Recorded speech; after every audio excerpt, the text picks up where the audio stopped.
Hola, ¿qué tal chicos? Buenas tardes, bienvenidos entonces ahora sí al curso de psicología. Vamos a ver qué tenemos preparado pues para esta ocasión. En las imágenes ustedes pueden darse cuenta que existe pues una sola de ellas que te va a ser reconocible a nivel conceptual y es de un profesor de química, bueno, una serie bastante famosa, dicho sea de paso, que está ahí pues haciendo un experimento típico de esos que se hacen en los salones de clase. Pero probablemente no reconozcas a las otras tres. Bueno, a la izquierda tú podrás decir que hay una ratita, pero ¿qué está haciendo esa ratita? Poco a poco vamos a ir viendo, jovencitos, el sentido de estas imágenes y déjame decirte que en todos los casos que tú puedes ver aquí está ocurriendo un proceso denominado con el nombre de aprendizaje. ¿Cómo así, profesor? Bueno, vamos a verlo poco a poco. Para empezar, tengo que hacerte la definición de qué cosa es el aprendizaje, porque una perspectiva, digamos, muy acotada y por lo tanto errónea, o sea, demasiado acotada, hace que pues nos llevemos, ¿no?, por delante, digamos, la verdad, que caigamos en un error, va a ser el creer que el aprendizaje solamente se da en cuestiones de tipo académico. Diga, eso de ahí, ese error tenemos que evitarlo por completo, chicos. ¿Por qué? Porque aprendizaje va más allá de los contenidos conceptuales que podamos obtener en una clase. El aprendizaje se dice, para empezar, que es un proceso. ¿Por qué un proceso, profesor? Porque no es algo que se da en un momento específico, plin, determinado, sino es algo que se da a lo largo del tiempo. ¿Sí? El aprendizaje se tiene que dar a lo largo de un tiempo. Ahora, mediante este proceso, efectivamente sigue un marco temporal, vamos a ver que nuestra interacción con el entorno, nuestra experiencia, o sea, nuestra posibilidad de captar el medio a través de los sentidos y de realizar algunas acciones justamente, va a producir un cambio en nuestro potencial conductual. Un cambio más o menos estable, relativamente permanente, como dice acá, en el potencial conductual. ¿Qué quiere decir esto de acá? Mira, para empezar, ¿qué es el potencial conductual? Es la combinación de las capacidades de ejecutar acciones que yo voy a tener, ¿ok? Capacidad para ejecutar una acción. Por ejemplo, si nosotros tenemos el potencial conductual de resolver ejercicios de geometría, por ejemplo, es porque nosotros somos capaces de realizar esa acción. Somos capaces de resolver ejercicios de geometría. O si nosotros tenemos la capacidad de la acción de bailar salsa, por ejemplo, es porque nosotros tenemos esa posibilidad dentro de nosotros, la posibilidad de bailar salsa. Pero no es algo con lo que nosotros hayamos nacido. Al resolver ejercicios de geometría o ser capaces de ejecutar buenos pasos de baile durante una reunión, por ejemplo, no es algo con lo cual el sujeto ya aparece en este mundo, no es algo innato, no es algo de fábrica, es algo que uno adquiere mediante ¿qué? Mediante la experiencia. O sea, profesor, mediante la práctica, mediante, justamente como dice acá, ¿no?, la interacción del sujeto con el entorno, es decir, utilizar los sentidos y también pues la cognición para relacionarse socialmente con los otros, entenderíamos aquí que el aprendizaje se va a producir. Bien, en este caso me dice Carlos, Michael Jackson, Messi, claro. Eso es poniéndolo desde el punto de vista, no, aguanta, es que ya. A ver, ellos no han nacido así. Ellos han nacido con una predisposición genética para la inteligencia kinestésico corporal. Esa es otra cosa, ¿ya? Una cosa es la predisposición genética y otra cosa es el contenido. O sea, no han nacido con esos contenidos, pero sí han nacido con una gran capacidad, ¿sí?, en este caso, por ejemplo, cerebral, pero que si esa capacidad cerebral no se viera, pues, digamos, interferida por el entorno, o no se viera en este caso potenciada, mejor dicho, por el entorno, bien, nunca se hubiera desarrollado en esa habilidad específica a la cual ellos hicieron. Por eso es que es importante saber bien los temas, porque en el tema justamente de desarrollo humano, yo les he explicado que son tres los factores que comportan el desarrollo. El primero, el genético o biológico; el segundo, en este caso, el sociocultural, la relación con el entorno; y el tercero, el personal biográfico, que es lo que uno va a realizar. Entonces, uno puede nacer con una predisposición genética para un tipo determinado de inteligencia, como la visoespacial o kinestésico corporal. Si quieres que te respondo con teoría. Bien, entonces, eso no va a decir que uno ya sabe, o que Messi nació sabiendo jugar fútbol. No, pues no, que nacieron así, Carlos, lo siento, pero hay una confusión conceptual bien grave en tu intervención. Me dice Esther, profe, ¿se puede desarrollar alguna inteligencia? Siempre tendrá ventajas los que nacen con talento, por así decirlo. Justamente, en el módulo intermedio, mira, y acá voy a dejar de compartir esto, ¿ya? Justamente acá está. Mira, en el módulo intermedio, que estaba haciendo el tema 10 del módulo intermedio, y acá lo voy a poner y lo voy a compartir. Y justamente era un ejemplo similar, ¿ya? A ver, para que sepan que lo que estoy hablando tiene, digamos, relación con el temario, ¿bien?, que estamos desarrollando en este momento. Mira, acá te voy a compartir justamente el tema de inteligencia, ¿ya? Que es el tema número 10 del módulo intermedio. Estamos en el módulo 6 perdón, tema 6 del módulo básico. Pero ya que me lo preguntan, tenemos que hacer un pequeño salto al tema 10 del módulo intermedio, que es terminando todo, comienza otra vez y ahí sí se explica el tema de inteligencia, cosa que no se explica en el básico porque es complejo. Pero ya que me lo dices y ya que intentas refutar justamente lo que yo te estoy explicando en base a un supuesto contraejemplo, déjame decirte, la inteligencia se define como el principio explicativo de la competencia y velocidad para adquirir, almacenar y aplicar información. Uno de los componentes del comportamiento inteligente será la capacidad y la velocidad para adquirir justamente información y capacidades conductuales. Y a ese proceso se le denomina aprendizaje. Por eso que el día de hoy vamos a explicar primero, conocer primero qué cosa es el aprendizaje, y ya cuando estemos en el intermedio 10, ahí te explicaré qué cosa es la inteligencia y los tipos de inteligencia que existen. Por ejemplo, según Howard Gardner, y no me vas a dejar mentir, acá está, según Howard Gardner, existen múltiples tipos de inteligencia. Uno de ellos va a ser la inteligencia corporal sinestésico. Pero papi, primero se aprende a caminar, luego se aprende a correr. Primero deja que te explique, bien, qué cosa es el aprendizaje, y ya algún día hablaremos al respecto de qué cosa es la inteligencia y explicaremos más cositas. Pero para no quedarme con las ganas de responder a tu pregunta, entonces te lo pongo ahí y ya te darás cuenta que uno nunca termina de aprender, y que porque el hecho de que uno tenga en la cabeza, ¿no?, algún supuesto esquema o algún contraejemplo no significa que la teoría que esté viendo no valga, no, sino más bien que falta profundizar un poquito más. Pero aprendamos a gatear antes de caminar y luego aprendamos a correr. ¿Ok? Entonces, justamente, no tiene sentido decir que esas personas han nacido con esas capacidades. Esas personas las han adquirido. Obviamente hay un talento innato, obviamente ahí hay una predisposición genética, pero la predisposición no implica la conducta, pues. Bien, la predisposición, no, Michelle, yo no me altero, yo me emociono por compartir conocimiento, mami. Es muy diferente que esté molesto a que esté emocionado de explicar algo más profundo. Ahora, como te digo, en este caso, bien, lo que es el aprendizaje, sí, van a haber ciertos factores biológicos, es cierto, ¿ya?, que van a predisponer a la persona a tener una mayor efectividad al momento de adquirir potenciales conductuales. Y eso digamos, gira en torno también al tema de desarrollo humano que les he explicado, según Piaget, según Vygotsky, por ejemplo. ¿Y qué es lo que pasa? Más bien con el aprendizaje nosotros, bien, estamos pues adquiriendo todo aquello que no adquirimos por vía hereditaria. Yo les he enseñado esto, que los seres humanos, Michelcita, vamos a adquirir, por ejemplo, ciertas capacidades y otras sí vamos a nacer con ellas. ¿Cómo le llamamos a las capacidades conductuales con las cuales nosotros nacemos? Le llamamos reflejo. Por ejemplo, un niño no aprende a succionar el pezón de la madre. No, no, no. Esa es una actividad que él la realiza de manera innata. Ese es un movimiento, un comportamiento innato hereditario. O la capacidad, por ejemplo, de reaccionar ante un estímulo que te está hincando. Por ejemplo, mami, tú estás cocinando algo, ¿no?, en un momento determinado, y de pronto, ¿sí?, tocas, por ejemplo, la taza que está con agua hirviendo, o por ahí, qué sé yo, la sartén caliente. Entonces tu mano, yo te he explicado, ¿no?, en tema 2, ¡pa!, al toque lo vas a sacar. Tú sacas tu mano al toque y en ese momento estás ejecutando una acción refleja. Esa acción refleja no es aprendida. Eso es algo que tu cuerpo hace automáticamente para prevenirse del peligro. Ya, eso justamente no es algo que se encaje dentro del proceso del aprendizaje. Lo aprendido se opone directamente, mis reyes, a lo que es la herencia. ¿Ok? Bien, se opone a la herencia. Entonces, hay una diferencia entre aprendizaje y herencia. Ok, profe. Entonces, mediante el aprendizaje, ¿qué es lo que yo voy a hacer? Voy a adquirir potenciales conductuales. Y esos potenciales conductuales, como dice acá, son relativamente permanentes, más o menos estables. ¿Por qué? ¿Por qué, mami?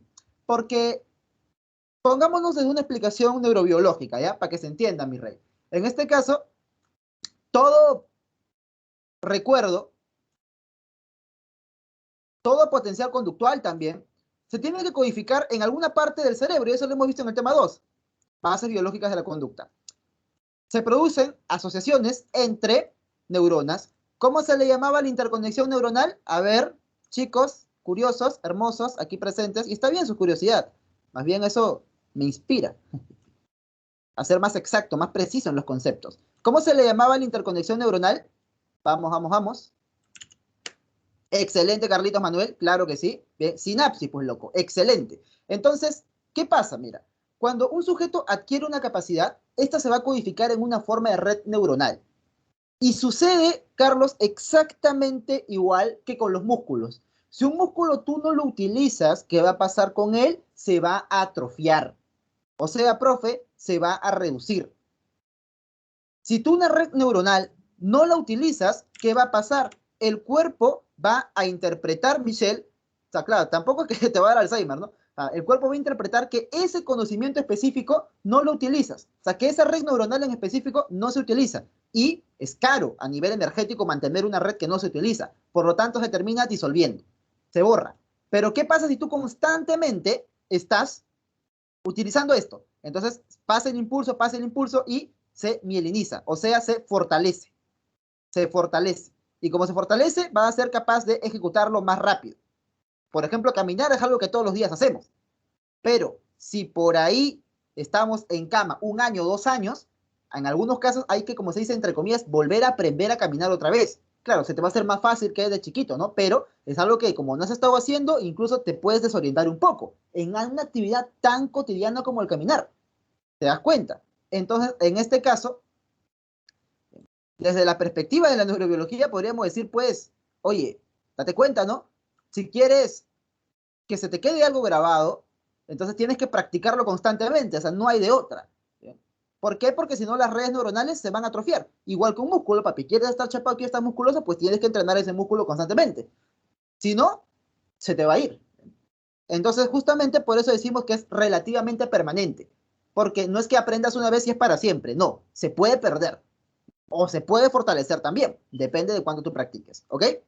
Entonces, a eso hace referencia, ¿bien? En este caso, el término, pues, relativamente permanente o más o menos estable. Me pregunta Julio, profe, entonces las neuronas no mueren si no se fortalecen.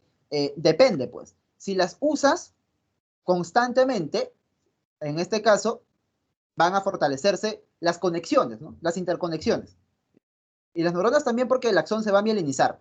Pero si no las utilizas, no es que mueran, ¿ah? Por si acaso, no, no es que mueran, mueren con el daño. Pero esas conexiones que codifican el recuerdo, que codifican el aprendizaje, se van a perder. Así de simple. Entonces, por eso digo, no es algo que se quede infinito. Y es bastante obvio si es que lo aplicamos en un ejemplo. Si es que tú, en este punto, no te pones a resolver ejercicios del tema 1, el tema 2 de psicología, por ejemplo, ya muy probablemente lo que ese día podía ser capaz de responder, a día de hoy ya no puedes, porque no lo has vuelto a leer, porque no te has vuelto a ejercitar, sea en psicología, en física, en matemático, lo que fuere. Si no repasas constantemente ese aprendizaje, ese concepto que tú has guardado, entonces no lo vas a hacer. O, por ejemplo, el bailar salsa o algún ritmo específico o la danza de saya de tu colegio. Quizás aprendiste a bailar saya en segundo de secundaria, por ejemplo, pero si han pasado ya de eso 3, 4 años y nunca lo volviste a practicar, entonces ahorita no es que vayas a tener la misma facilidad para hacerlo que ese mismo día. ¿Bien? ¿Te das cuenta? Ahí estará. No, nada, loco, no. Hay cuestiones más avanzadas que eso. Bueno, no más avanzadas, sino hay otros factores que los vimos en el tema 4. Sí, tema 4, estamos tema 6. Ok, sí, la clase pasada fue sexualidad y creo que esa clase como que nos imbuye un poco, ¿no? Como que sí nos quedamos pensando en eso. ¿Cuánto debería que practicar para fortalecer? Saúl, bien, buena pregunta. En este caso, si es que me preguntas por los aprendizajes de acá de la academia, lo que ustedes deberían hacer en realidad es tener un resumen, un mapa conceptual de cada tema. Un mapa conceptual de cada tema, de letras. Y para matemática, un ejercicio modelo de cada tema. Entonces, constantemente repasarlo. ¿Sí? Constantemente repasarlo, ahí, ir acumulando, ¿no? O sea, son, ¿cuánto? 16 temas, 16 mapas conceptuales por curso. Entonces, todos los días, pues, ¿no? Cuando ves ahí tu mapa, o sea, tenerlo cerca, ¿no? Cosa que siempre ves los conceptos y ya se te va explicando, ¿no? Poco a poco tú mismo te vas explicando o vas viendo el video. No es necesario que vuelvas a ver toda la clase, pero sí los conceptos fundamentales. Ahora, ese es el aprendizaje cognitivo, ¿bien? Dice, algo bien aprendido nunca se te olvida. Bueno, eso me dijo. Claro, en este caso habría que hacer referencia a lo que es el aprendizaje significativo. Justamente es un modelo de aprendizaje que vamos a ver más adelante que es el más efectivo para aprender conceptos. Pero, bien, a ver, o sea, si es que nosotros utilizamos el tema 6 del módulo intermedio, que es el tema de memoria, nosotros vamos a ver que existe un proceso que es el decaimiento de la huella. O sea, está científicamente modelado, papi, estadísticamente probado, ¿sí? O sea, han hecho experimentos y ha salido este resultado, no es que me lo esté inventando, este es pues el decaimiento de la huella, lo puedes investigar ahorita mismo si quieres en internet, no hay ningún problema, pero yo te explico así. Esta es la curva de porcentaje de contenido que se te queda después de aprender algo. O sea, a los 20 minutos has perdido aproximadamente el 40%. El 40% ¿ah? De la información. Así de rápido. Luego, poco a poco va a haber un periodo que te voy a enseñar en el tema de memoria, que es el encargado. Pero, o sea, siempre va a quedar acá un 10% y esto va a tender a poco estabilizarse y poco a poco perderse. Mira, es muy poco probable, ¿sí? Es muy poco probable que un aspecto secundario de la clase, un concepto secundario de la clase, se te vaya a quedar para toda la vida. No tenemos memoria infinita. Ahora, el concepto principal sí se te puede quedar. Claro que sí, ¿no? O sea, todos nos acordamos, pues, por ejemplo, del combate de Angamos, ¿no? Todos nos acordamos de Miguel Grau, pero de ahí algún aspecto específico que la profesora me enseñó en primaria, muy probablemente ya a día de hoy se me haya ido, ¿no? Entonces, tiene razón, ¿sí? Pero no todo justamente se va a quedar, no todo se va a quedar, y justamente eso ya está estudiado, modelado por la memoria, ¿sí? O sea, es una afirmación, digamos, un poco laxa, bien, o sea, en el sentido de bastante general. Bien, ahora sí, desde esta perspectiva, veríamos lo siguiente. Nos enseñaba mediante esquemas y era más fácil entender, tenían palabras breves, pero se sobreentendía todo. Ya, ok, muy bien. A veces, pues, funciona, ¿no? La esquematización del conocimiento. Ok, bien, Yulisa. Ahora, lo que me interesa aquí es el enfoque de tipo conductista. ¿Qué es el enfoque conductista? Mira, recuerden, clase número 1 de psicología. Habíamos visto pues los diferentes enfoques, las diferentes escuelas de la psicología. Y yo me acuerdo haberte dicho que uno de esos señores, el buen Watson, había propuesto que nosotros íbamos a estudiar de la mente humana solamente aquello que podemos observar directamente, que es el comportamiento. O sea, nosotros no podemos directamente incidir sobre la conciencia, sino lo que podemos ver, medir directamente es cómo es que los sujetos, en este caso, van a ejecutar un tipo diferente de acción cada vez que se le está introduciendo un estímulo. Y eso es lo que quieren los conductistas, pues. Solamente estudiar aquello que es visible, aquello que es medible. ¿Qué es lo que yo veo? El estímulo. ¿Qué es lo que yo veo? La respuesta. Lo que pasa en el interior del sujeto, pues no me importa. Excelente, José, el llamado conductismo. Claro que sí. Bien. A ver, Saúl, mira, eh, como te digo, primero aprende bien a caminar y luego aprende a correr. En este caso, ¿sí? Nosotros tenemos aquí una serie de módulos que es primero el básico y luego el intermedio y luego el avanzado. Ahora, evidentemente, tú deberías de ahondar en tu preparación porque esta clase, como siempre antes yo le decía, ni siquiera le decía clase, le decía guía, porque simplemente era una pauta para tu propia investigación. Tienes razón, sí, deberíamos estudiar más a fondo, pero ten mucho cuidado con lo del internet. O sea, trata de utilizar bibliografía, ¿ok? Ahora, ¿qué bibliografía, profesor? Bueno, a ver, acá les voy a pasar, en este caso, ¿sí? El PDF de el, ¿no? ¿Cómo se llama? De la pre, ¿sí? A ver, en este caso, módulo intermedio. Y en este caso les voy a pasar un archivo, ¿bien? De un libro que yo utilizo como que para darle a los alumnos que quieren profundizar un poco más en el curso, ¿no? Los temas específicos, ¿no? Ya si ya sabes todos los conceptos que yo he enseñado acá en la clase y los dominas al revés y al derecho, Entonces, ahí recién puedes pasar a lo otro, ¿ya? Pero te lo pongo ahí, si es que tú, en vez de que estés buscando en internet, mejor lee de acá, que es más preciso, ¿bien? Porque en internet a veces hay definiciones contradictorias, te vas a perder, eso es salir al océano, ¿ya? Mejor te acoto a un solo punto de vista, ¿bien? Que es bien cercano al que propone la universidad. Bueno, déjenme terminar de explicar. En este caso le estaba diciendo que los conductistas solamente les interesa aquello que se puede observar. ¿Qué se puede observar? En este caso es el estímulo que entra a la persona, al organismo, al sujeto, y la respuesta que éste ejecuta. O sea, yo puedo observar, por ejemplo, el siguiente estímulo, ¿no? Alguien está distraído y de pronto, ¿no? Con el desarmador, ¡plac!, lo pincho así. Y ese es el estímulo que está ingresando. Y la respuesta que él va a ejecutar, quitar la mano, por ejemplo, o renegar por eso, es algo que yo también puedo ver. Ahora, yo sé qué ha pasado adentro de su conciencia, no sé, no se puede ver, lo siento, de eso no me encargo. ¿Bien? Y justamente ese va a ser el enfoque de los conductistas. Ahora, pasemos en este caso, claro, muy bien, Michelle, hablar del condicionamiento clásico, y antes de hablar de Watson, que fue el que tú pues en este caso me estás comentando, vamos a hablar de Iván Petrovich Pavlov. En realidad, Pavlov, San Marcos lo identifica dentro de la famosa escuela de la reflexología. ¿Qué pasa con eso de la reflexología? ¿Y por qué influye en el conductismo? Lo que estaba haciendo Pavlov era estudiar los reflejos digestivos de los perros. Y lo que él estaba haciendo específicamente era estudiar la cantidad de salivación que un perrito emanaba, producía al momento que le daban su comida. ¿Y qué fue lo que pasó? Bueno, te cuento la historia. Pavlov estaba calculando la cantidad de saliva porque él quería tener el resultado, ¿no? Nadie nunca lo había medido, él quería medirlo. Entonces quería calcular la cantidad de saliva que un perrito utilizaba para masticar pues sus alimentos, ¿no? Un proceso básico justamente de la digestión.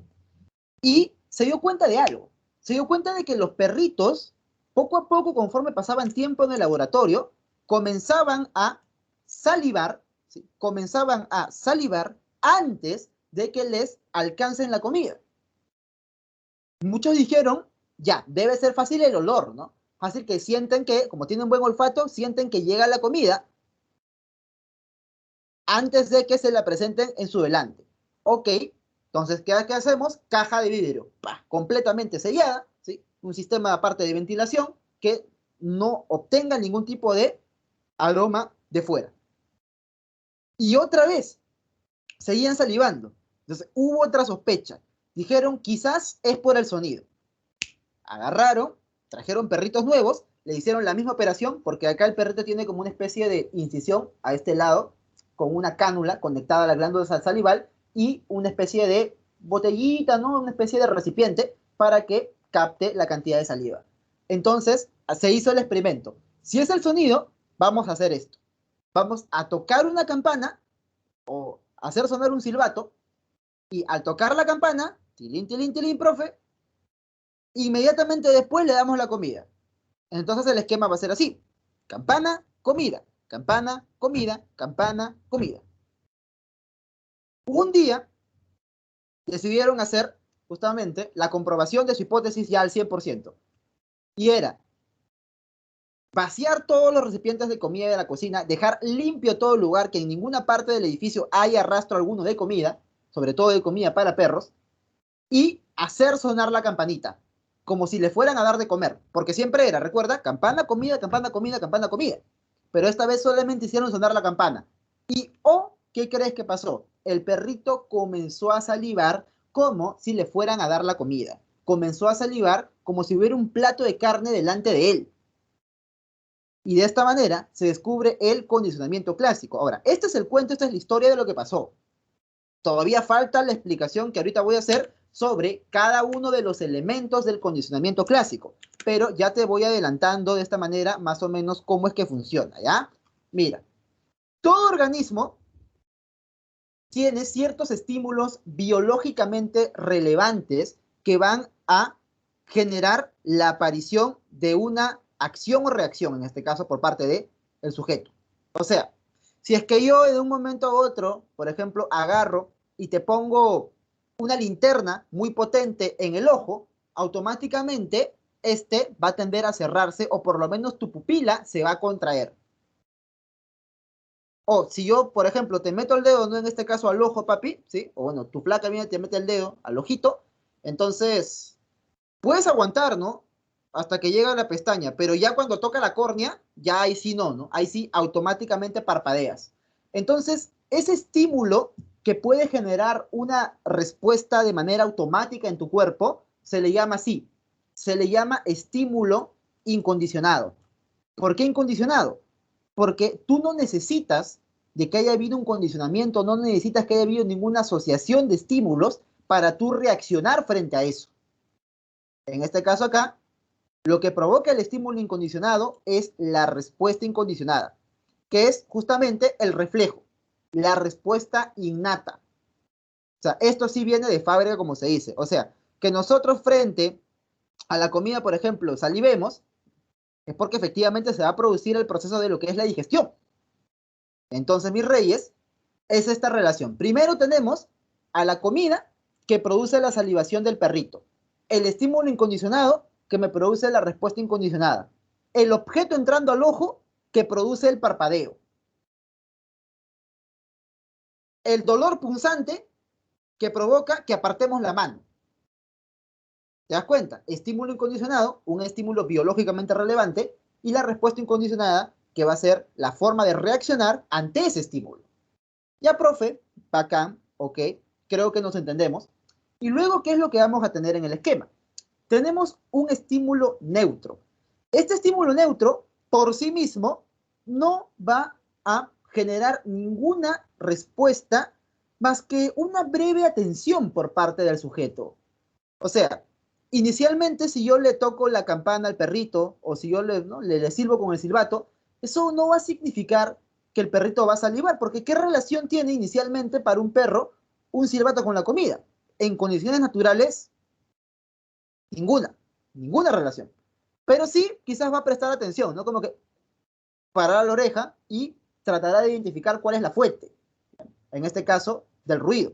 Ahora, tenemos acá el estímulo neutro que provoca la respuesta de orientación. La respuesta de orientación, o RO, siempre es igual, o sea, es una constante. ¿Cuál es esa constante? La atención por parte del sujeto. O sea, si el sujeto no es capaz de prestar la atención al estímulo neutro, entonces tampoco va a producir pues una asociación con el primer estímulo que vamos a ver que es el incondicionado.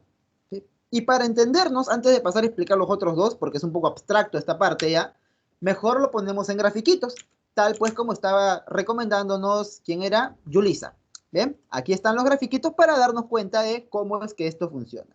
O sea, inicialmente, en condiciones naturales, cualquier perrito de la calle, tu perrito incluso, bien, los perros que puede haber tenido mi familia, en este caso, reacciona igual. Cuando hay un estímulo incondicionado, o sea, en este caso que naturalmente genera una reacción, precisamente cuando se le presente, va a aparecer aquella reacción natural.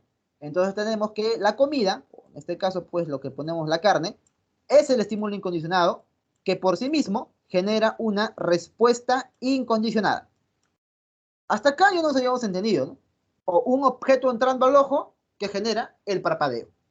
Una respuesta refleja, automática, que tú no controlas, que simplemente pasa, nada más. Ahora, un estímulo neutro, algo que sí efectivamente está fuera de los estímulos incondicionados del perrito. O sea, que para él por sí mismo no significa nada. Nada más que un objeto que suena, algo está sonando y nada más, ¿no? Estímulo neutro produce en este caso la respuesta de orientación que va a ser la atención por parte del perrito, ¿no? Como que y nada más. Respuesta de orientación y nada más. Atención. ¿Dónde ocurre la magia? ¿Dónde está el kick del asunto? En el paso número 3. En el paso 3 viene lo que realmente Pavlov quiere que nosotros entendamos, que es cuando yo múltiples veces presento el estímulo neutro y luego presento el estímulo incondicionado, o sea, primero toco la campanita y luego le doy la comida al perrito, ¿qué es lo que va a pasar? La comida va a garantizar la aparición de esa respuesta automática. ¿Cómo le llamamos a la respuesta automática? A esa respuesta refleja, le llamamos pues respuesta incondicionada. O sea, la carne garantiza, la comida garantiza que el perrito salive, pues. Pero, ¿ya qué cosa hay? Hay la campana antes de la carne. Entonces, campana, comida, campana, comida, campana, comida. Estímulo neutro, estímulo incondicionado. Varias veces. Según Pavlov, este experimento para que salga, este en específico, unas 10 veces más o menos. Entonces, 10 veces, campana, comida, campana, comida. Ahora, ¿qué es lo que va a pasar? Este estímulo va a dejar de ser neutro, se va a transformar, va a evolucionar. ¿En qué, profesor? Va a evolucionar justamente en un estímulo que por sí mismo va a ser capaz de producir la salivación. Y acá ya no se llamará neutro, porque ya tiene un significado para el perrito. Se le va a llamar estímulo condicionado. El estímulo neutro evoluciona a estímulo condicionado y será capaz por sí mismo de provocar una reacción, una respuesta. Pero esa respuesta, a ver chicos si están acá conmigo, esa respuesta, ¿bien?, ¿será natural o aprendida? O sea, incondicionada o condicionada. O sea, natural o aprendida. Esa respuesta de la campana, ¿será natural o aprendida? ¿Ustedes qué dicen? Aprendida, pues, claro que sí, Ángelo. Muy bien, Carlos. Excelente. Bien, Santos, José Eduardo. Claro que sí, Nicole. Muy bien. Cielo, Yulisa. Exacto, aprendida, Michelle. Claro, pues, será aprendida. Por lo tanto, ¿ya qué cosa será? Condicionada. ¿Te das cuenta? Entonces, acá ya la RI, esta respuesta incondicionada, pasa a ser en este caso respuesta PA, condicionada. Entonces, ahora el perrito solamente necesita de la campana, ¿para qué? Para salivar. ¿Te das cuenta? ¿Qué es lo que ha habido, Brian, Daisy, Michelle, Yulisa? Ha habido una asociación de estímulos, a lo cual también se le conoce con el nombre de apareamiento. Profe, hasta el estímulo se aparea. Bueno, entonces en este caso vamos a ver ya de regresar al esquema original, al esquema que es más conceptual. Recuerda, ¿no? La EI es la comida, ¿bien?, justamente, que produce por sí misma salivación. Bacán, profe. Ahora, el estímulo neutro va a ser la campana, por sí mismo provoca un poco de atención por parte del sujeto.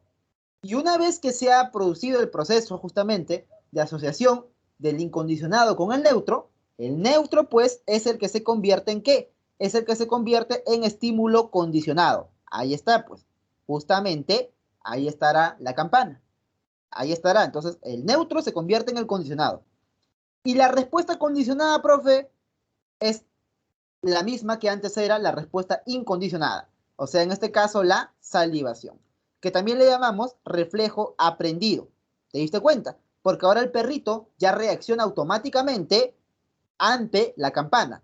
Pero, o sea, eso evidentemente el perrito no ha nacido con eso, ¿no? El perrito ha nacido con la capacidad de salivar frente a todo producto que para su raza, su especie, sea alimenticio. Eso es lo genético, eso es lo hereditario. Pero en este punto específico, mi rey, ya aprendió a reaccionar frente a ese otro estímulo, como si fuera la comida. A eso le llamamos asociación de estímulos y esta es la ley que lo va a componer.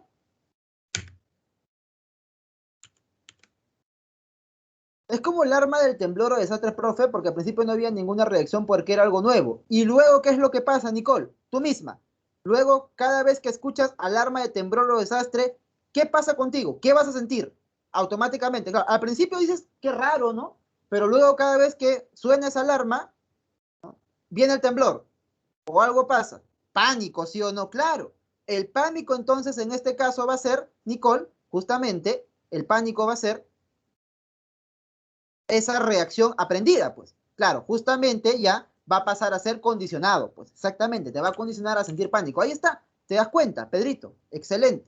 Ahora, hay que ver esto mismo, pero desde un esquema lógico, ¿ya? Un esquema lógico. Ya sin dibujitos de perritos, ¿no? Ya simplemente acá con las siglas nada más. EI, RI, EN, RO y así. En este caso, de específico de los perritos de Pavlov, son 10. pero no siempre va a ser 10, ¿ah? O sea, no siempre va a ser 10, ahorita te voy a explicar cómo, ¿ya? Te voy a poner otro ejemplo de condicionamiento. Algo que le pasó a una profesora norteamericana, a una profesora estadounidense, gringa. Y en este caso, fue algo un poco trágico, se salvó, pero fue, digamos, un poquito extrema su experiencia, ¿ya? Mira, ¿qué pasaba? Ella estaba llegando un poco tarde a la clase y para evitar pues, que los alumnos digan, no, ¿por qué llega tarde? Estaba apurada. Estaba cruzando la pista del colegio justamente, ¿no? Apurada. Y de pronto, ¿sí? Ella estaba yendo y ¿qué es lo que pasa? Escucha cómo un carro frena en seco. La llanta sobre el pavimento. Ese sonido inmediatamente capta su atención. Recuerda, aquello que capta tu atención que no tiene ningún significado inicial para ti, va a ser pues en este caso el estímulo neutro. Entonces, el sonido, vamos a interpretar que es el sonido del carro, generó en ella esa respuesta de orientación o atención. E inmediatamente después, justamente, ¿qué es lo que pasó? Sintió el impacto pues del carro. Bien, fue impactada. Bien. Entonces, en este caso, bien, el impacto del carro, ¿qué generó en ella? Descompensación y desmayo, pues, ¿no? Malestar, ¿ya? Voy a ponerlo acá así, DD, ¿no? Descompensación y desmayo, ¿ya? ¿Se entiende? Entonces, el impacto, de manera natural, o sea, cualquier persona así ha estado sin escuchar el sonido del carro, poner así. De manera natural, ese impacto justamente te descompensa y te hace que te desmayes. Ahora, ¿qué fue lo que ocurrió? La profesora estuvo en recuperación un tiempo, ¿sí? Y luego volvió a clase. Y lo interesante fue lo siguiente, que ella estaba dictando tranquilamente su clase un día como cualquiera, y de pronto escucha que justamente afuera un carro vuelve a sonar. O sea, la llanta contra el pavimento otra vez, frenado en seco, como lo llaman. ¿Y qué crees que le pasó a la profesora? Inmediatamente comenzó a sudar, a desesperarse, se descompensó y se desmayó. Entonces, ¿qué es lo que pasó? Solamente se necesitó de una vez, pues, de una vez que ella ha escuchado el sonido del carro, oírlo bien, solamente le bastó una vez escuchar el sonido del carro e inmediatamente sumarlo a qué? Sumarlo al impacto, lo cual generó en ella una descompensación y un desmayo. No se necesitaron 10, obviamente el carro no te va a tener que atropellar 10 veces para que le agarres miedo a ese sonido, acá solamente bastó una. ¿Y qué es lo que se convirtió en estímulo condicionado? El sonido, pues, en este caso el carro. O sea, ella escuchó el sonido del carro afuera de el colegio e inmediatamente reaccionó como si hubiera sido impactada. En este caso, la RI se convirtió en RC, en respuesta condicionada. Lo que era respuesta incondicionada en un primer momento, ¿sí? La descompensación y el desmayo se convirtió pues en la respuesta condicionada ante ese estímulo. Y solamente le bastó una vez, nada más. Una vez para que los asocie a los dos. Y el esquema se repite. El esquema se repite una y otra y otra y otra vez. Y justamente la gran pregunta era, oye, esto de acá, ¿se puede aplicar en los seres humanos o no se puede aplicar en los seres humanos? Y justamente como hace rato había intervenido una chica, si mal no recuerdo era, John Watson fue el que hace el experimento. Y de frío, ni siquiera como Pavlov que agarró perros, no, de frío agarró un bebito, ¿ya? Y se puso a hacer experimentos con el bebito. Ese es el caso, acá se lo voy a escribir, el caso del pequeño Albert, ¿ya? El caso del pequeño Albert. ¿Sí, mis reyes? Ese es el caso de él. ¿Y qué pasó, profe? Ya, justamente él lo que quería hacer era ver si es que las fobias eran aprendidas o innatas. Entonces, agarró lo siguiente. Agarró, para empezar, un gong, que es una especie de campana que hace un ruido muy fuerte, un ruido metálico fuerte, pues, ¿no? Tipo cuando agitas un latón de aluminio. Brrr, ya. Entonces, ese sonido fuerte, ¿sí?, va a hacer que el pequeño se asuste, ¿ok? ¿Y qué más hizo? Agarró una rata. Mira, inicialmente la ratita, ¿bien? La rata blanca de laboratorio, esa tipo Pinky Cerebro, ya, esa rata no le generaba ninguna reacción al pequeño. El pequeño la veía como un juguete más, ¿no? O sea, como que había carritos, ¿no? Y una rata que para él no significaba nada, ¿no? Dejaba que se suba a su cuerpo, le quería alcanzarla, luego se distraía en otra cosa. Para él no significaba nada, la rata. Pero ¿qué pasó? Comenzaron a presentarle justamente a la rata e inmediatamente, bien, el susto, o sea, el sonido el sonido pues de miedo, ¿no? En este caso, el sonido estridente, ¿ya? Voy a poner acá, sonido estridente. Un sonido feo, ¿no? Y ese sonido estridente, ¿qué es lo que iba a provocar en el bebé? El llanto. Justamente el llanto del pequeño Albert. Entonces era rata, sonido estridente, llanto. Rata, sonido estridente, llanto. A ver, en el esquema, ¿qué cosa sería pues Michelle, Esther, el estímulo neutro? En ese esquema que te acabo de decir. Vamos. Que inicialmente no generaba ninguna reacción por parte del sujeto. La rata, excelente Carlos. Muy bien Carlos, claro que sí. Santos, claro que sí. La rata, ¿qué sería? El estímulo neutro. El estímulo incondicionado, el sonido estridente. Y la respuesta incondicionada, el llanto. Pero luego la rata se transforma ¿en qué? El estímulo neutro, ¿en qué se transforma? Luego el estímulo neutro, ¿en qué se transforma? Vamos. En ese. Muy bien, Carly. Ahí está. Más técnico todavía. Ahí está, qué bacán. Ese, ¿no? Claro que sí. En estímulo condicionado. Pensé que me lo iban a escribir todo. Mira, me ha sorprendido. Ok, loco. Entonces, este estímulo condicionado, ya sé que me emocione, justamente va a provocar ¿qué cosa? Ya la respuesta, bien, condicionada. O sea, el llanto, pues. Entonces, ahora, el pequeño cada vez que ve la rata va a llorar. ¿Sí? Ahora, cada vez que el pequeño vea a la rata va a llorar. Y se demostró de esa manera, así le salió positivo el experimento, que el condicionamiento se puede dar en los seres humanos. ¿Qué te parece? Ahora, para que no te pongas triste, se probó lo contrario también más adelante. Más adelante se probó lo contrario, que una persona puede también, así como se condiciona, también se puede, entre comillas, vamos a ponerle ya, descondicionar o cambiar su condicionamiento por otra cosa. ¿Por qué? Porque si tú cambias, en este caso, el resto, ¿bien? O sea, partimos acá, llegamos a esto, pongámosle 1, ¿ya? Esta es la ecuación 1. Ahora voy a poner la ecuación 2, ¿ya? La rata en sí misma ya genera, ¿no? ¿Tú te acuerdas un estímulo, pues, para él va a ser un estímulo ya que le genere llanto, ¿no? Pero si yo le pongo acá la rata y le cambio el estímulo incondicionado, le pongo dulces, por ejemplo, los dulces a todo pequeño que le generan alegría. Entonces, yo cambio, ¿no? Pongo rata, dulces, rata, dulce, abrazo, rata, dulces y abrazos, ¿no? Mimos, ¿bien? Música agradable. Entonces, rata y situaciones agradables. Entonces, ¿qué es lo que va a pasar? Esta rata, ¿bien? Se va a convertir ahora sí en ¿qué? Va a convertirse, pues, justamente en un estímulo condicionado que le genere, en este caso, la respuesta condicionada de la alegría, pues. ¿Te das cuenta? Ahora el pequeño también, pues, puede alegrarse cada vez que ve esa ratita. ¿Bien? Ahí estará. Ahí estará. Ese será el esquema básico de esto. Bien, chicos, continuamos. Continuamos, no paramos. Así como existe el condicionamiento clásico, también existe, mis reyes, el condicionamiento operante. ¿Cómo es esto del condicionamiento operante, profesor? Si tú te das cuenta,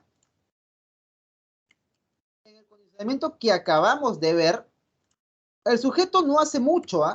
El sujeto simplemente es un receptor pasivo, nada más. ¿Sí? En cambio, en el condicionamiento operante, se va a hacer Skinner, que es este señor que vemos acá, se va a hacer la pregunta de, oye, ¿qué pasa si hacemos que el sujeto realice una acción él para obtener una consecuencia para modificar su entorno? Entonces, aquí justamente se distingue entre conducta respondiente que es el condicionamiento clásico, y la conducta operante. Y acá justamente vemos un cuadro. Acá está. El condicionamiento clásico, también llamado respondiente, y el condicionamiento instrumental, también llamado operante,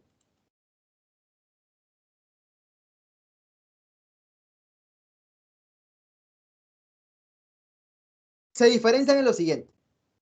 Que la conducta, por ejemplo, el salivar, el llorar, el cerrar el ojo, el quitar la mano, va a ser algo involuntario que el sujeto va a realizar. O sea, simplemente se va a ver impresionado por el entorno. En cambio, el condicionamiento operante, el sujeto va a realizar una conducta, y este ya es otro esquema, para explicar conductas incluso más complejas. Acá ya el sujeto busca modificar el ambiente. Y acá vamos a ver que existe una nueva manera de entender esta relación entre estímulo, conducta del sujeto y el reforzador que éste puede obtener. ¿Apelando a qué?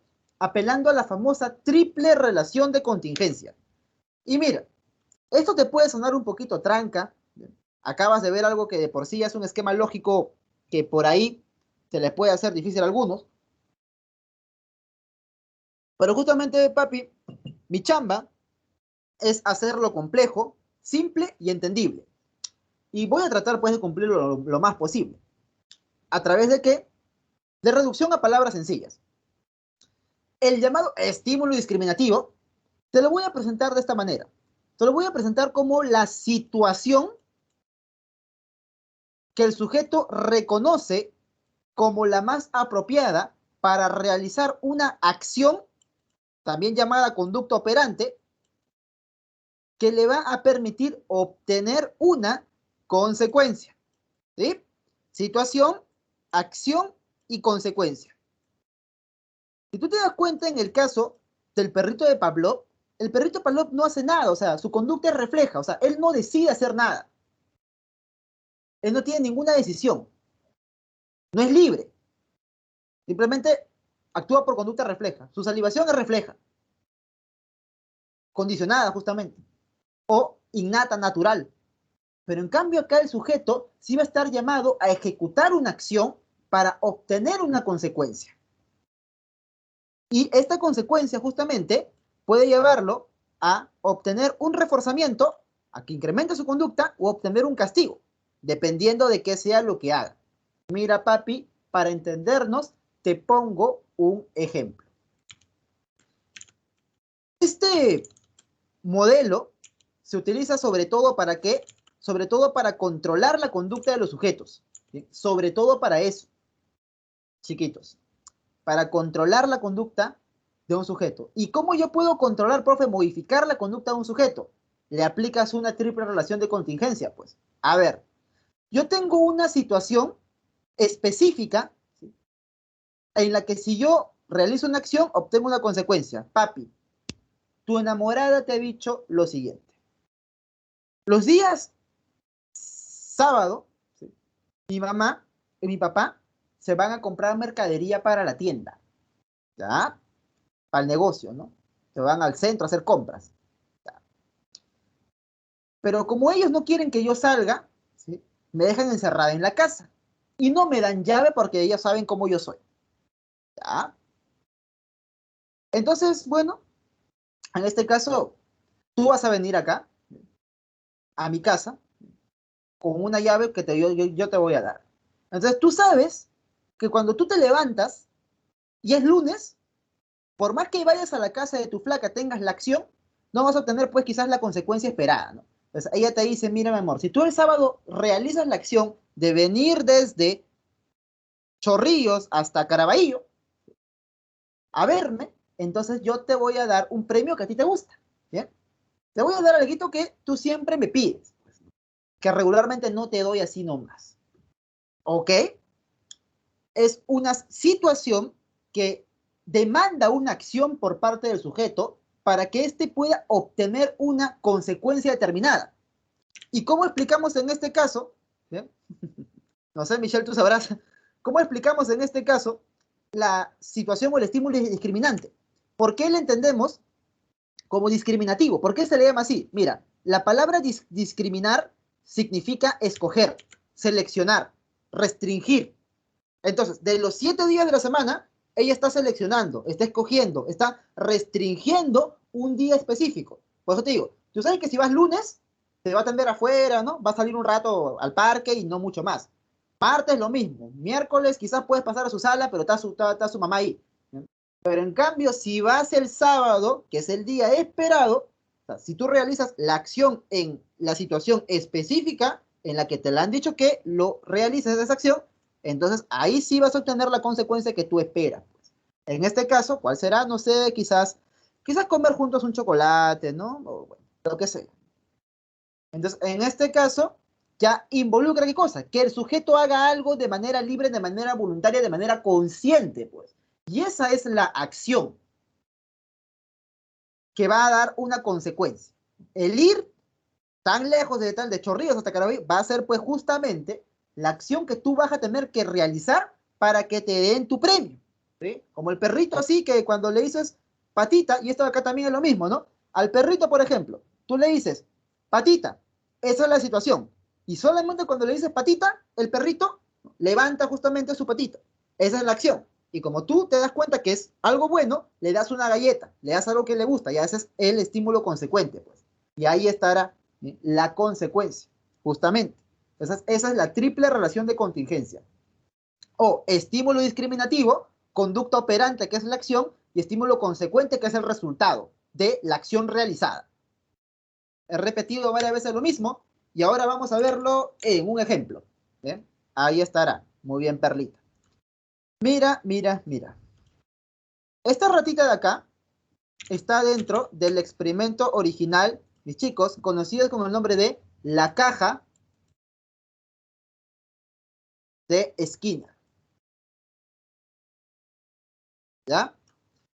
Ahí está. Y no sé si le tendrás miedo a la rata, pero ese es el experimento original, pues, ¿qué te puedo decir, no? Ahora mira, esta luz tiene dos estados posibles, prendido y apagado. ¿Y qué es lo que pasa, jovencitos? Esta lucecita, solamente y solamente cuando está prendida, vamos a ver que la rata, si jala la palanca, va a obtener comida. ¿Ya? Entonces, esto de acá, ¿qué sería?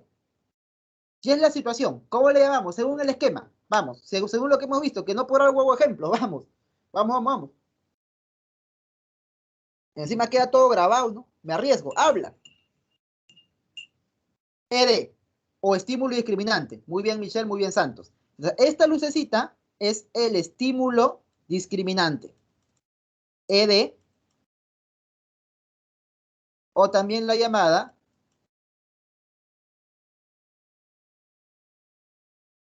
situación, ¿sí? Estímulo discriminante o, entre paréntesis, situación. O sea, solamente cuando la luz está prendida, no cuando está apagada, la ratita puede ejecutar la conducta. ¿Cuál es la conducta operante, profe? La conducta operante o la acción es jalar palanca, ¿no? Entonces acá te pongo luz prendida. La luz prendida es ¿qué cosa? Es la situación o estímulo discriminante. Acá en este caso, profe, jalar palanca, ya te pongo así, ¿no? Una flecha hacia abajo. Bien, acá la palanca será la acción requerida. En este caso, la conducta operante. Mami, palanca, la acción requerida o conducta operante. O sea, es la acción que el sujeto va a realizar justamente ante el estímulo discriminativo, ¿no? Discriminante también le llaman. Ok, y en este caso, la comida, acá les pongo, ¿no? Para que sepan que acá hay comida, ¿qué es lo que va a hacer? Va a ser el estímulo consecuente. Que ya, pues evidentemente sabemos que es la consecuencia, ¿no? Estímulo consecuente, ya no creo que tenga que anotártelo. Estímulo consecuente. Para que el animalito siga jalando esa palanca. Ok, Miriam, muy bien, Chris, Dylan, Carlos, Melanie, Santos. Entonces, ¿qué es lo que estamos viendo en este caso? Un ejemplo paradigmático, modelo de la triple relación de contingencia propuesta pues por Skinner. Ahora, ¿qué pasa, jovencitos? Esto es la superficie, ¿no? Hay más y más y más y más. Vamos a llegar un poco más al fondo, no te preocupes. No siempre el estímulo consecuente va a ser agradable. O sea, no siempre ante una acción vas a recibir un premio o reforzador. En este caso es la comida. Sino también a veces vas a recibir un castigo.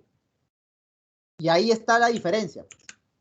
Ahí estará la diferencia. Que a veces, ¿bien?, vas a recibir un castigo y justamente, Michelle, como tú bien lo dices, ¿bien?, como tú bien lo dices, en este caso, a veces hay un switch por fuera de la caja que tú lo jalas y en vez de darle comida, cuando la rata jala la palanca, ¡pac!, le pasa corriente. Exacto. ¿Sí? Y eso justamente me da origen ¿a qué? A los principios del condicionamiento operante. Pero antes, respondemos a la pregunta del gran Saúl. Buena pregunta relacionada a este tema, relacionada a lo que he explicado. Me dice, ¿cómo distingue una triple relación de contingencias de una ley de asociación de estímulo? Simple. El sujeto hace algo. El sujeto realiza una acción voluntaria y consciente. En este caso, el pata va desde Chorrillos a Caraballo. Es una acción voluntaria y consciente. En este caso, la ratita jala la palanca. Es una acción voluntaria que modifica su entorno. La rata modifica el entorno, o sea, genera una variabilidad sobre su entorno. En cambio, en la ley de asociación de estímulos, el perrito es modificado por el entorno. Más bien, todo lo que está a su alrededor lo modifica a él, lo cambia a él. Y las acciones que va a cometer son reflejas involuntarias. Por ejemplo, el parpadeo va a ser una acción pues refleja. Ahora, si cada vez, por ejemplo, que me van a meter el dedo al ojo, ¿bien?, el dedo al ojo, entonces, pues, no sé, qué sé yo, me ponen una canción, ¿no? Me ponen una música, no, qué sé yo, no sé, del faraón, por ejemplo. O sea, escucho al faraón, ¿no? Que dice, ra, dice, ¿no? Entonces, me meten el dedo al ojo y parpadeo. Entonces, música, objeto, parpadeo. Música, objeto, parpadeo. Ya, pues, cada vez que escucho la música yo voy a tender a parpadear.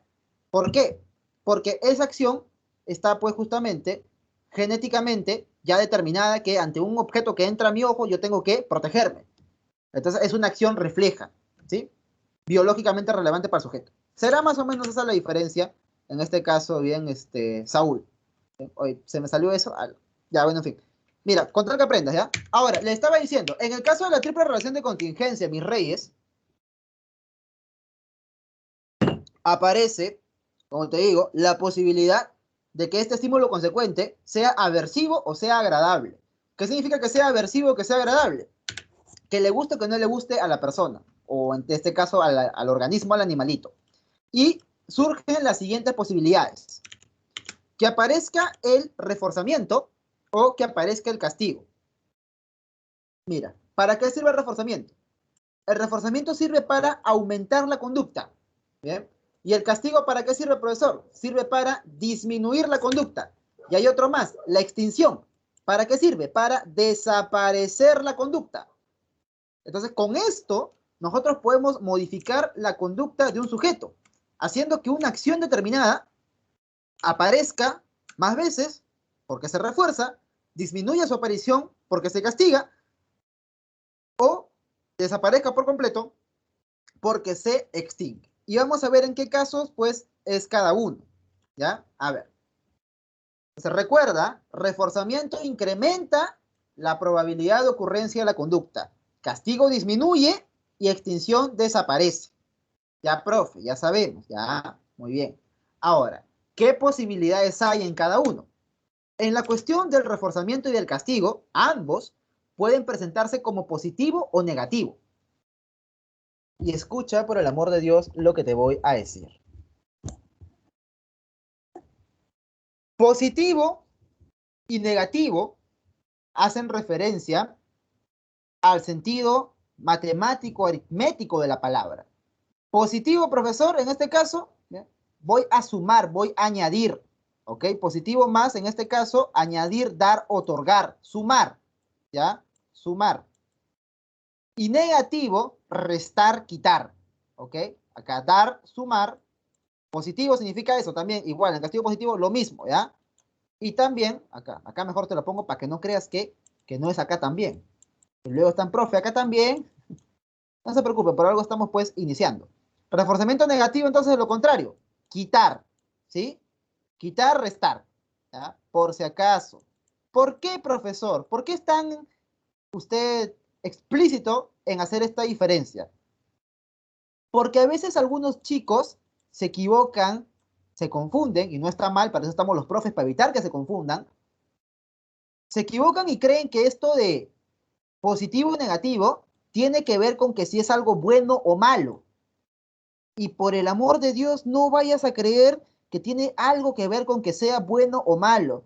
O sea, si el problema te dice, le dan un balazo, ¡pa! Le meten un balazo, el balazo es malo, ¿cierto? Para cualquier persona recibir un balazo es malo, pero es justamente algo que se le está dando.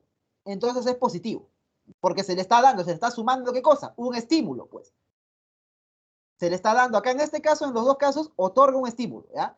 Vamos a ver que el estímulo del balazo sería desagradable. O sea, mira, ya, no te voy a poner un ejemplo más radical que ese, ¿ok? Con eso creo que es suficiente. Pero recuerda, tiene que ver con dar, darle algo o quitarle, restarle, ¿ok? No tiene que ver con que si me parece bueno o malo, justo y justo. Ahora sí, vamos a ver justamente cómo es que opera el reforzamiento positivo para empezar. Con el reforzamiento positivo, chicos, yo voy a incrementar la conducta del sujeto, porque ya dijimos que eso es el reforzamiento. ¿Y cómo lo voy a hacer? Sumándole un estímulo. Pero ¿cómo tiene que ser el estímulo que yo le sume para que su conducta se incremente? Profe, dirá alguno que está entendiendo, tiene que ser algo que le guste, pues. Un estímulo agradable. Es como que, por ejemplo, te dan un premio, ¿no? Y vas a ingresar, por ejemplo, ¿no? Ingresas a la universidad, justamente, estatal de calidad de prestigio, la UNI San Marcos, por ejemplo, y eso, pues, justamente tus padres sacan su cuenta, una misma universidad con la calidad de enseñanza de la UNI de San Marcos costaría al mes 1.200 más o menos. Al mes, solo mensualidad. Solo mensualidad. Entonces, al año, ¿cuánto es? A los 5 años, ¿cuánto es? Entonces, mejor le digo que le compro una moto lineal, le compro su computadora gamer, si ingresa. Entonces, tú ingresas, te compran tu computadora gamer, tu tarjeta de video 3080, 3090. Ah, bacán. O mami, te compran pues lo que tú quieres, no sé, qué sé yo, ¿no? ¿Y qué es lo que ocurre? Lo que ocurre es que esa conducta de estudiar duro se va a ver premiada, se va a ver reforzada. ¿Para qué? Para que la próxima estudie más duro, pues. O la clásica, ¿no? Bien. Te dejas, por ejemplo, atender por el médico y te da un chupetín. Eso es justamente un reforzamiento positivo. Bravo, pero el chupetín es malo, da caries, ya sí, sí, sí, ok, ya sí. Pero en este caso te está dando algo. No me interesa si eso que te da en este caso bien, es moralmente correcto o no. Lo que me interesa es que te está otorgando un estímulo que es agradable. Para todo pequeño el dulce es agradable. Entonces es reforzamiento positivo. Está dándote algo que a ti te gusta. ¿Bien? O ya, man, tu flaco tuvo un comportamiento, o sea, hubo una situación, el aniversario, por ejemplo, y él tuvo una respuesta operante, una acción de traerte, qué sé yo, tú eres romántica, y a ti te gustan los mariachis, ¿ya? Te gusta la serenata. Ay, qué romántico, profe, ya, eres romántica. Entonces, él te trae tu serenata. Y tú, bueno, dices, ¿no? No lo voy a meter en un cachetadón, ¿no? Tengo que darle algo que a él le guste para que vuelva a tener esa conducta en una próxima ocasión. Entonces tengo que darle un premio, justamente. Le estás otorgando un estímulo favorable, un estímulo agradable. O en el ejemplo que te puse, viene profe de Chorrillos a Caraballo, bueno, le voy a dar su gustito, lo que él quiere. Pues, ¿no? Entonces, de esta manera que estás haciendo con ese sujeto, estás incrementando la posibilidad de que aparezca esa conducta que él tuvo, esa acción, justamente, que él realizó. ¿Te das cuenta? Este es el estímulo consecuente. Puede ser, pues, reforzamiento o castigo, positivo, negativo, cada uno. ¿Ya? ¿Nos entendemos? Claro, la consecuencia muy bien, Pedro. Claro que sí nos entendemos. ¿Ok? Entonces, ahora sí, pasamos al reforzamiento negativo. Esto es incrementar, Nicolcita, la posibilidad de que ocurra una conducta, una acción, porque estamos en reforzamiento, ¿eh? Incrementas la posibilidad de que ocurra una acción, pero quitándole algo. Tú dirás, profe, pero ¿cómo voy a hacer que vuelva a ocurrir esa acción, esa conducta, si yo le estoy quitando algo? ¿No debería disminuir? Pero acá sí depende, pues, de qué le das o qué le quitas. Si va a incrementar su conducta cuando tú le quitas algo, ¿cómo tiene que ser aquello que le quitas? A ver, piénsala y dime una respuesta cualquiera. ¿Cómo tendría que ser aquello que le quitas? Claro, malo para él, o sea, desagradable, ¿sí? Desagradable, en el sentido, bien, claro, malo para el sujeto, excelente, Nicole, claro, desagradable. Por ejemplo, quizás, no, quizás te han dicho que si ingresas, quizás no te han dicho excelente, Miriam, quizás no te han dicho que te van a comprar una laptop o una moto o una compu. Quizás te han dicho, ya hijo, si tú me ingresas a la universidad, tú papi que duermes con tu hermano, ¿bien? En un camarote, ya, yo voy a hacer que el cuarto solamente sea para ti solito. Entonces, a tu hermano, ¿qué? Ya, yo veo qué hago, le hago una en el techo ahí, que vive ahí en su reino, con el perro, no sé, pero como tu hermano para ti es un estímulo desagradable, entonces al quitarte ese estímulo desagradable que es tu hermano, en ese caso que duerme contigo, te están premiando, pues, porque es algo que a ti no te gusta. O quizás, ¿qué es lo que no te gusta? Por ejemplo, a mí no me gustaba mmm, las tareas que tendría que hacer con tender la ropa, uno, bien, y otro también trapear. No me gustaba. Podía barrer, tender la cama, sí, digamos, hacer muchas cosas, cocinar, no normal con cocinar yo, pero si me mandaban a trapear o tender la ropa, nunca me gustó.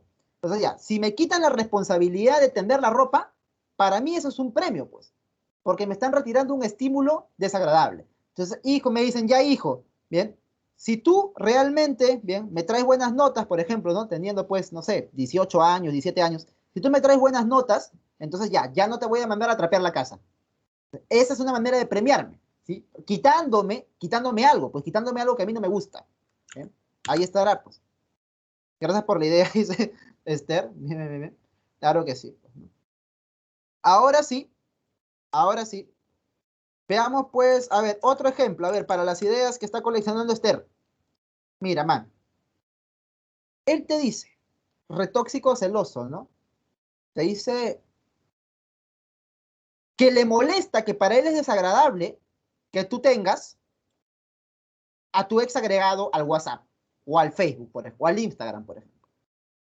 O sea, él te dice que a él le molesta. Yo sé que en ese momento tú te cierras, ¿no? No, que es mi privacidad, son mis cosas. ¿No? Tú no tienes por qué meterte. Pero puedes utilizarlo alguna vez a tu favor, pues. Como él ya se vendió, él ya te dijo que para él eso es un estímulo desagradable, entonces, ¿qué puede pasar? Imagínate, mami, un día que sea su aniversario y tú no te hayas acordado. Y él te trae un gran regalo, ¿sí? Y tú no tienes nada que darle. Entonces puedes aplicar eso, ¿no? Reforzamiento negativo. Le quitas algo que le desagrada. Pero como tú, ¿qué hago? Dices, ¿no? Ah, tienes esa estrategia guardada ahí, ¿no? Ay, mi amor, ay, gracias por tu regalo, mi amor, te quiero mucho, ¿no? ¿Te acuerdas que me dijiste que te desagradaba que tenga mi ex ahí en el Instagram? Sí, ¿por qué me lo recuerdas justo ahora? Mira, mi amorcito, lo voy a eliminar por ti, ¿no? Lo eliminas. Eso está reforzando su conducta a través de quitarle a él un estímulo desagradable, pues. ¿Te costó algo? No te costó nada. ¿Quedaste bien? Quedaste bien. Pues. Ya si con ese ejemplo no me entiendes, ya no sé con qué me vas a entender. ¿Bien? Ahora sí. En este caso, pasamos al castigo.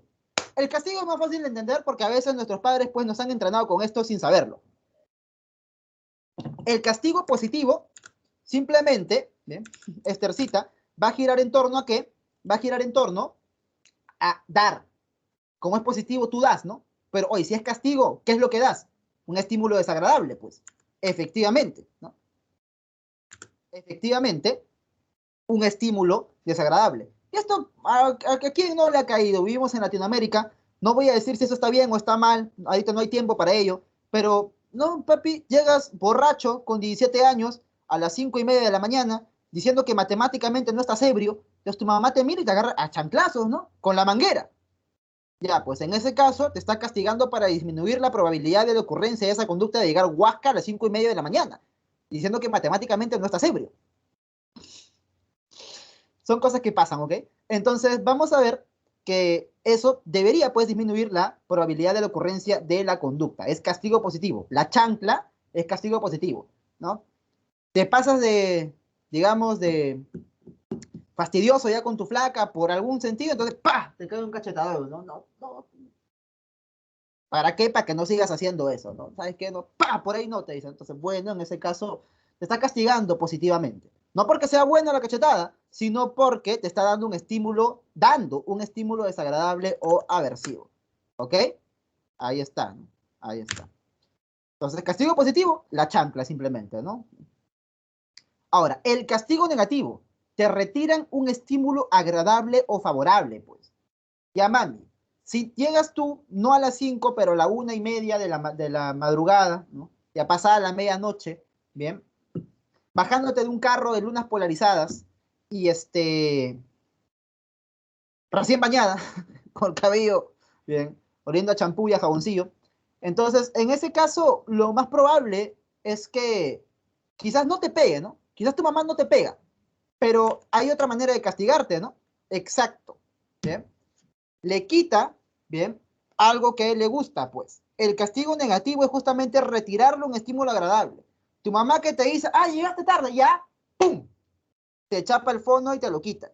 Y como ella sabe que para ti esto es incluso más que un estímulo agradable porque tú vives acá, tú vives en el Instagram, entonces te está quitando tu vida, ¿no? Prácticamente, te está quitando todo lo que a ti te gusta. Entonces, no, ya pues mamá, ya pues mamá. En este caso será pues castigo negativo. O papi, tu papá te esconde el PlayStation, por ejemplo, porque ha sacado mala nota. Castigo negativo, pues justamente, ¿no? O tu mamá, loco, se ha modernizado, ¿no? Y desarma tu computadora, le quita la tarjeta gráfica y te deja solamente con los gráficos integrados del procesador. Suficiente para entrar al Teams. Bueno, te está quitando algo que te gusta, ¿no? Castigo negativo. Ahora, con la extinción pasa algo distinto, ¿bien? Con la extinción pasa algo, Nicolcita, algo distinto, ¿bien? Es mejor, Yulisa, buena pregunta. ¿Sabes qué es más efectivo? Justamente acá voy a decir para disminuir la conducta. ¿Sabes qué es más efectivo que los dos, cualquier de los dos castigos? La extinción. O sea, si es posible aplicar la extinción, la extinción. Y te pongo un ejemplo de esto de acá para responderte, Yulisa. Imagínate que un chiquito se tira al piso a llorar por golosina. ¿Cuál es el estímulo discriminante? La situación. ¿Cuál es la situación? Ver la golosina, la tienda. ¿Cuál es la acción que él está realizando para obtener la consecuencia? Tirarse al piso y llorar. Pedir llorando, ¿no? Haciendo escándalo, berrinche, como se dice. Ok, si su mamá le da la golosina, estaría aplicándole un reforzamiento positivo. Le estaría premiando por llorar. Eso haría que más adelante él llore más para obtener lo que ya obtuvo llorando una vez. Pero si su mamá, en ese caso, le quita el juguete que tiene o le tira un palmazo en el poto, por ejemplo, estaría aplicando castigo positivo. Pero ¿sabes qué es más? Justamente, Esther, ahí está. ¿Sabes qué es más efectivo que eso? Y muy probablemente la experiencia, muy probablemente la experiencia sea lo que está utilizando en este caso tu mamita, Esther, pues será aplicar la extinción. Exacto. O sea, en la extinción no hay ningún estímulo consecuente. Se anula por completo el estímulo consecuente. O sea, profe, lo ignora, lo deja en visto. Llora, pues, llora. Ni le pega, ni le quita nada más, ni le da el caramelo, nada. Espera que se le pase nada más. Y llegará el punto en el que el sujeto, o sea, imagínate que la ratita, en este caso, jale la palanca y no obtenga comida. Jala, no obtiene. Jala más veces y no obtiene. Al principio va a jalar más rápido, al principio va a llorar más el mocoso, va a llorar más. Pero luego se va a dar cuenta de que esa acción no tiene resultado alguno. Y ahí es donde se aplica la extinción, pues. Justamente, ahí ya la conducta desaparece. ¿Bien? La conducta desaparece. Ahí está, pues. ¿Te das cuenta? Claro, hacer que esa acción no tenga ninguna consecuencia, excelente, José Eduardo. Llorando no logra nada, pues, ¿no? Bien, claro, llorando no logra nada, pues, porque si no lo acostumbra, pues, a que haga berrinche y obtener las cosas haciendo berrinche. Cortar el wifi, buena pregunta, Jordano. Castigo negativo, te están quitando un estímulo agradable, justamente, ¿no? Claro que sí. Buena acotación, Jordano, ¿eh? No lo había pensado, está bien, está bien. Ustedes mismos pueden poner sus ejemplos, muy bien. Ahora, entre los dos castigos, sería una combinación en realidad, para un buen estilo de crianza, tema 3, estilo de crianza, en realidad es una combinación de justamente todo menos castigo positivo. Castigo positivo reservado para algunas cuantas ocasiones muy especiales, ¿ok? Justamente hablando de Free Fire, hubo un caso por el barrio de mi mamá, que a veces la voy a visitar, que a veces me cuenta el chisme, ¿no? Y resultó que un chibolo de 12 años, ¿ah? 12 años, había estado sustrayendo sistemáticamente de la tienda de su mamá y llegó al monto pues aproximadamente unos 11.500, 11.800 soles. ¿Para qué? Para recargárselo en Free Fire con otros amigos más grandes viejos que tenían que le pedían que saque plata. Mi mamá me cuenta que ella vio cómo el chibolo, cuando se enteraron de eso, porque ya estaban a punto de separarse, ¿no? Porque la mujer pensaba, pues, la mamá pensaba que era el esposo, ¿no? Que estaba utilizando la plata para irse con otra. O sospecharon del mayor, que tenía 17. Y cuando encontraron que había sido, dice mi mamá me cuenta, ¿no? Dijo, yo vi cómo lo agarraron con la hebilla, me dice. Que más cierto, con la hebilla. Era hijo de comerciantes, ¿no? Que gente pues, que tiene mayorista de abarrotes, esa vaina.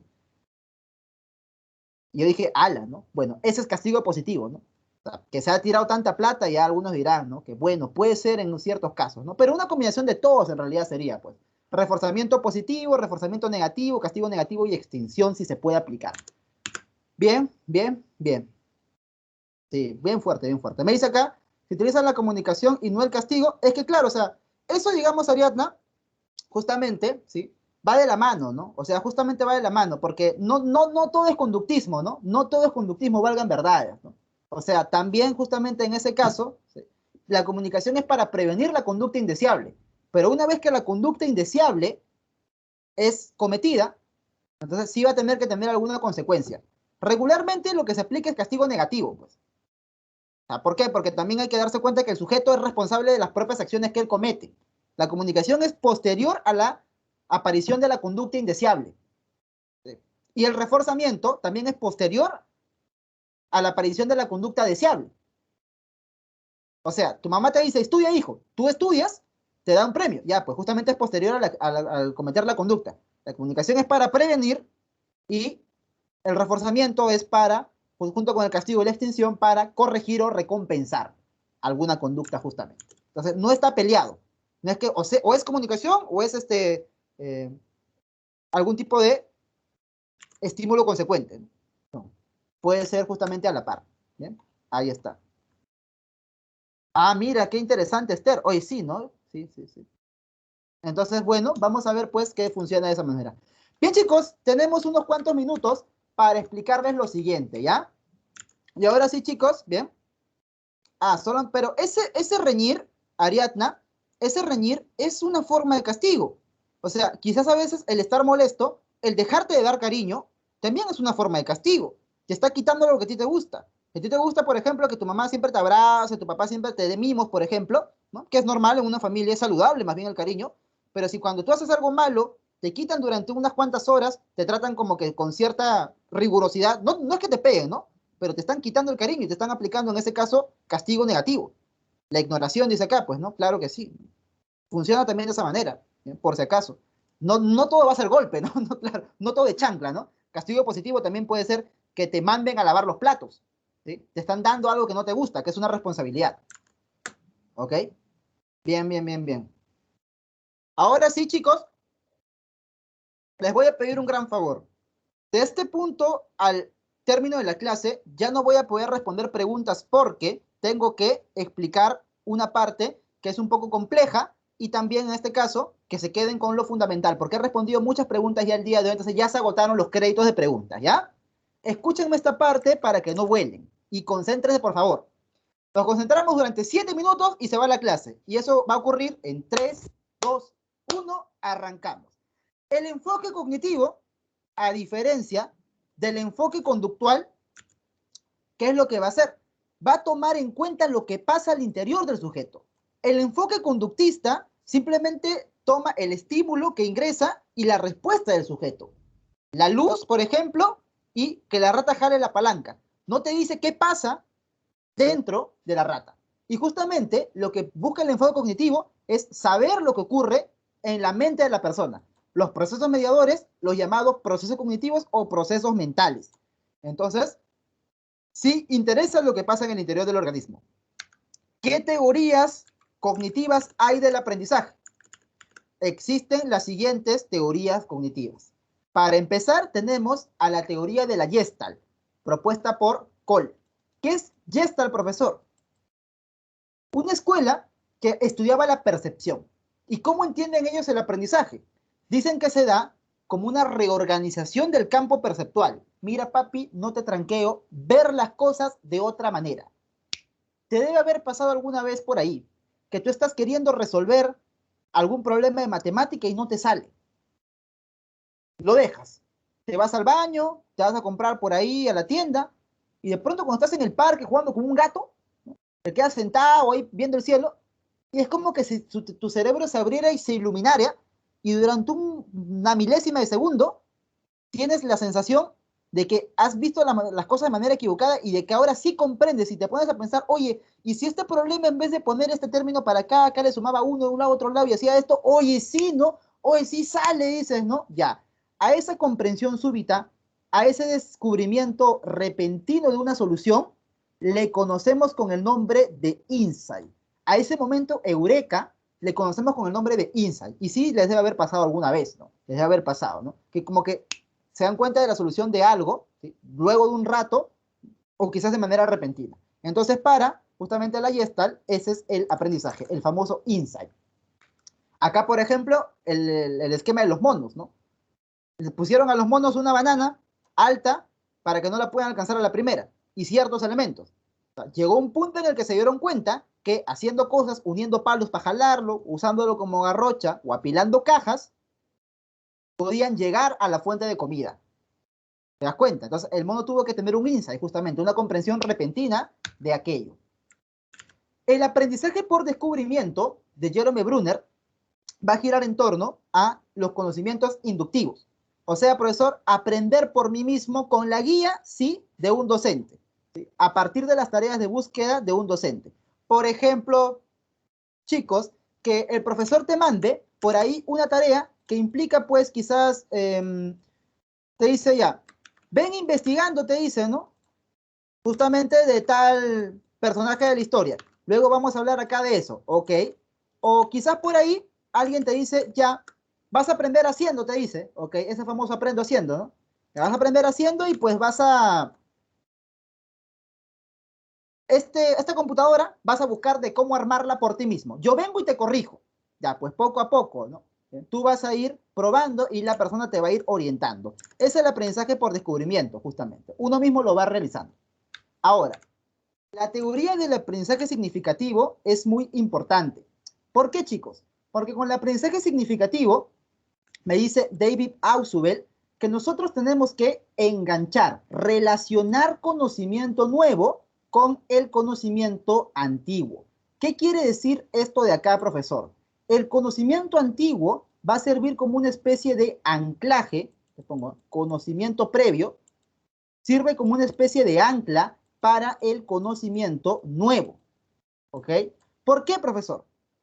Cuando nosotros relacionamos algo con otra cosa que ya sabemos, el proceso de aprendizaje va a ser mucho, pero mucho más eficiente que si no lo hubiéramos justamente enganchado con aquello. Por ejemplo, viene el profesor de aritmética y te dice, ya, yo sé que tú sabes sumar, pero a día de hoy yo también te voy a enseñar a sumar. ¿Y qué es lo que te va a enseñar? Pues te va a enseñar justamente partiendo de ello cosas un poquito más avanzadas. Pues, ¿no? O quizás yo vengo y te digo, ¿recuerdas lo que te dije en la clase número 1? Tú miras, sí, profe, ya, a esto hay que sumarle esta vaina de acá. ¿Ok? Funciona, jovencitos, de esa manera. O quizás, profe, tú me dirás, pero profe, si yo no tengo ningún concepto, ¿qué es lo que hago? Bueno, te lo voy a relacionar con qué, te lo voy a relacionar con algo que tú sepas de la vida real. Y esta es la estrategia que yo utilizo, hablando de aprendizaje de tipo académico, ya.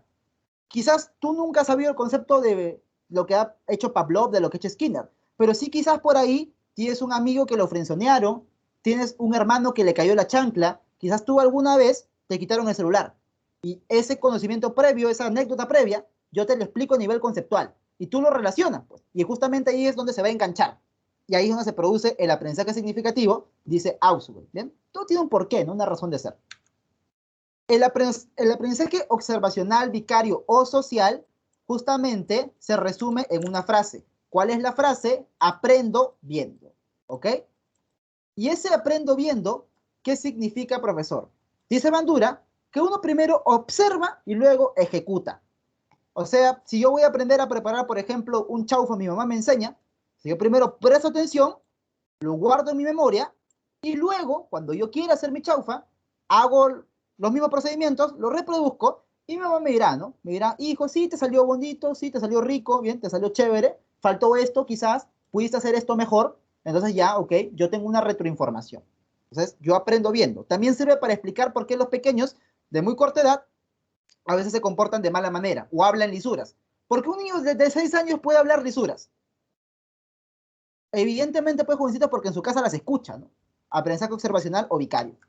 Ahora sí, cerramos la clase hablando de las estrategias de aprendizaje. 1 minuto y nos vamos. El repaso es cuando yo simplemente vuelvo a ver la información, a leer el mismo texto o a repetir, en este caso, el video de la clase. Subrayo, copio, ¿no? La diapositiva a un cuaderno. Con la elaboración, yo voy a relacionar información nueva con la previa. Justamente lo del aprendizaje significativo. Y con la organización, recuerda, no es lo mismo elaboración que organización, ¿eh? Con la organización, yo voy a crear mapas conceptuales, cuadros sinópticos. Voy a dotar la información de una nueva estructura. Esa es la organización. No es lo mismo que elaboración. No vais a pensar que porque es hacer, es elaborar. No. Es organización, el mapa conceptual, las redes semánticas y los cuadros sinópticos. La supervisión de la comprensión justamente son los exámenes o prácticas. Por ejemplo, ahorita ya debería estar abriendo tu examen, abriendo tu práctica para resolverlo. La semana pasada tuvieron de promedio 12.4 de 18 en promedio. Están ahí, ¿ok? Por eso hay que tomar en cuenta los conceptos y repasarlos varias veces. Y el autocontrol emocional me sirve para qué? Justamente para no ponerme nervioso durante un examen. Que yo he conocido mucha gente que en la academia sabe mucho, pero al momento que llega al examen tiemblan como gelatina. No se acuerdan de nada, se ponen en blanco y no logran ingresar. Bien, jovencitos, vayan a resolver su examen. Espero que hayan aprendido justamente los conceptos de esta clase que trata del aprendizaje. Nos vemos la próxima semana. Como siempre, un gustazo. Se me cuidan. Hasta pronto.